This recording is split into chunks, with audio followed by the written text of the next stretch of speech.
সমস্ত কুরাইশদেরকে নবীজি পাহাড়ে দাঁড়িয়ে ডাক দিলেন, ও আমার জাতিরা শোনো, তোমরা তো আমাকে বিশ্বাস করো বলে, হ্যাঁ বিশ্বাস করি। আমি যদি বলি এই পাহাড়ের অপোজিটে তোমাদেরকে আক্রমণ করার জন্য একদল উৎপেতে সৈন্যরা উৎপেতে আছে, একদল শত্রুরা উৎপেতে আছে, তোমরা কি বিশ্বাস করবা?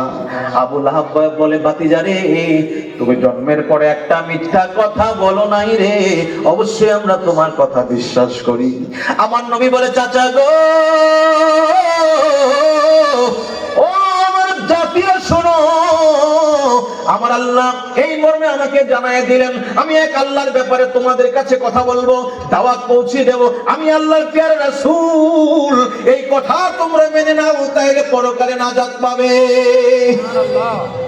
সত্য কথা যখন বলে দিল, এই আবু লাহাবের মাথা গরম হয়ে গেল, রাগ হয়ে বলল যে, হে মুহাম্মদ ভাতিজা, আলিহাযা জামাতানা আলিহাযা দাওয়াতানা, এই জন্য আমাদেরকে দাওয়াত করছো, এই জন্য আমাদেরকে একত্রিত করছো, আর হিসাব পাও না?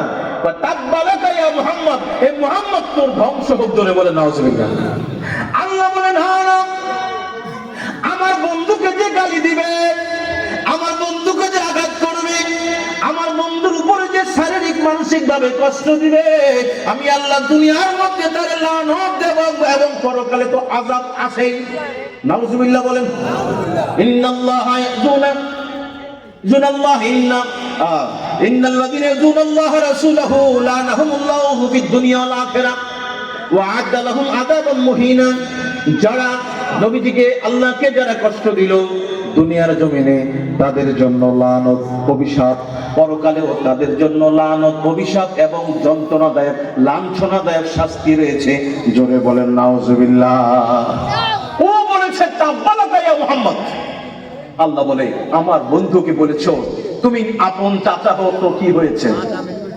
নবীজির আপন চাচা হইছো তো কি হয়েছে? আমি বললাম, তাব্বাত ইয়াদা আবি লাহাব ওয়া তাব, আবু লাহাব রে, যে হাত দিয়ে আমার নবীর আঘাত করলি, ওই হাত সহ তুই আবু লাহাব ধ্বংস হয়ে যাবি, তোর ধন সম্পদ, তোর বিবি সন্তান কোনো কিছু কাজে লাগবে।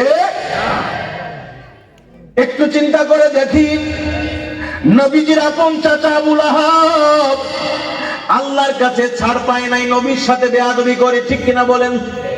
তুমি কোথাকার কে? তুমি কোথাকার কোন মৌলবী? 2 পয়সার মৌলবী, যা খুশি তার নবীজিকে বলো, মুখে লাগাম দাও, ঠিক কিনা বলেন? তোমার আচরণে, তোমার কথায়, তোমার চলাফেরায়, তোমার ইঙ্গিতে এমন কোন ভাষা, এমন কোন আচরণ যেন বের না হয় যে কথাগুলো, যে ভাষা দ্বারা আমার নবীজিকে একটু ছোট করা হয়। কথা বলেন ঠিক কিনা? মনে রাখতে হবে। আল্লাহু আকবার, আল্লাহু আকবার, ইয়া ইয়া রাসূলুল্লাহ। সবাই বলি মারহাবা। এখন অত্যাচারগুলো বাড়ছে, কিন্তু নবীজির গায়ে আঘাত দিতে পারছে না দূরের কাফেরেরা। কেন পারছে না? কারণ নবীজির ঘরে যিনি প্রিয়তমা বিবি আছেন, আমাদের মা খাদিজাতুত তাহেরা, বড় সম্ভ্রান্ত, ধনাঢ্য, প্রভাবশালী।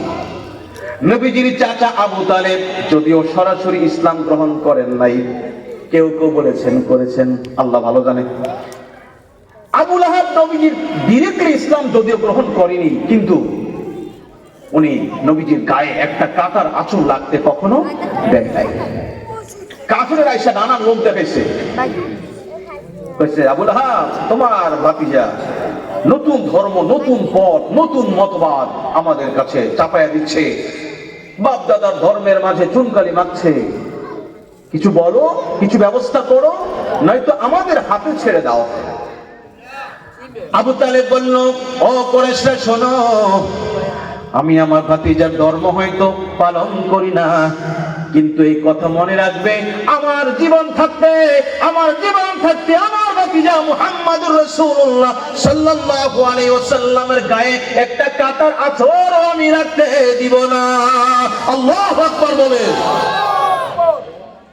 এই ভালোবাসার প্রতিদান পাইছে না পায় নাই? যদি কালেমা পড়তো তাহলে কি জানি হতো। আর আমরা যদি কালেমা পড়ি, মুসলমান হয়েছি, নবীকে ভালোবেসেছি, আমাদের কি হবে? আলহামদুলিল্লাহ বলেন, ঠিক কিনা? নবীজির গোলামের মাওলাজির গোলামের কোনো চিন্তা নাই, কোনো চিন্তা নাই। চলো নবীজির জান্নাতে মদিনাতে যাই, চলো নবীজির জান্নাতে মদিনাতে যাই। ওরে আল্লাহ দাতা সর্বোপরি মোদের নবী কাসেম বন্টনকারী, আল্লাহ দাতা সর্বোপরি, ঠিক কিনা বলেন? নবীজি বললেন আনা কাসিম, ইন্নামা আনা কাসিমুন, আমি হইলাম বন্টনকারী। আল্লাহু ইউতি, আমার আল্লাহ দিয়েছে, আর আমি নবী হইলাম সেই দেওয়া জিনিস, আল্লাহর দেওয়া রিজিক বন্টনকারী। আল্লাহু আকবার।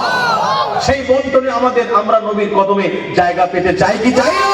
কারা চাই হাত তুলে দেখায় আল্লাহকে। আল্লাহু আকবার। ইয়া রাসূলুল্লাহ, দয়াল নবীর বন্টনে যেন আমি, দয়াল নবীর বন্টনে যেন আমি অধিক দয়া পাই, অধিক দয়া পাই। চলো নবীজির জান্নাতে মদিনাতে যাই, চলো নবীজির জান্নাতে মদিনা। সম্মানিত সুধী, এত কিছুর পরে আমার নবীজির গায়ে তারা এখনো ডিরেক্টলি আঘাত করতে পারে না, পিছনে চেষ্টা করে। কিন্তু এরপরে কঠিন একটা সময় চলে আসলো। আমার নবীজির চাচা আবু তালেব, নবীজির প্রিয়তম বিবি মা খাদিজাতুত তাহেরা, একই বছরে 3 মাসের ব্যবধানে ওনারা দুনিয়া থেকে চলে গেলেন। কিছুটা দুনিয়ার মধ্যে অভিভাবকহীন হয়ে গেলেন, যদিও আমার আল্লাহর অভিভাবক হলেন আল্লাহ, আমার নবীজির অভিভাবক কে? তবু দুনিয়ার দৃষ্টিতে অভিভাবক ছিলেন আমার আল্লাহ। বলে বন্ধু গো, আলাম ইয়াজিদকা ইয়াতীমান ফাআওয়া, এতিম রূপে দুনিয়াতে আপনাকে পাঠালাম, অভিভাবক দিয়ে দিলাম। শুধু তাই না, ওয়াজাদাকা আইলান ফাআগনা, আমি আপনাকে দুনিয়ার মধ্যে গরিব হালতে রাখছি। নবীজি কি গরিব? দেখেছেন, দেখেছেন গরিব, ঠিক কিনা? আপনাকে আমি খাদিজাতুত তাহেরার মাধ্যমে আপনাকে আমি ধনী বানায় দিলাম, ঠিক কিনা?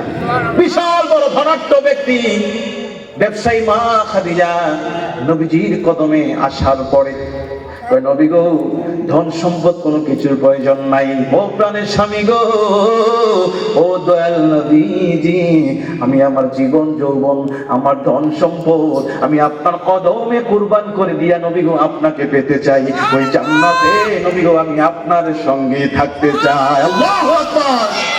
আরে তোমার এই সমস্ত মুজিজা দেখা বিবি খাদিজা, তোমার এই সমস্ত মুজিজা দেখা বিবি খাদিজা, জীবন যৌবন সঁপে দিল পায় গো নবীজি, বড় দুরুদ নবী মুস্তাফায়।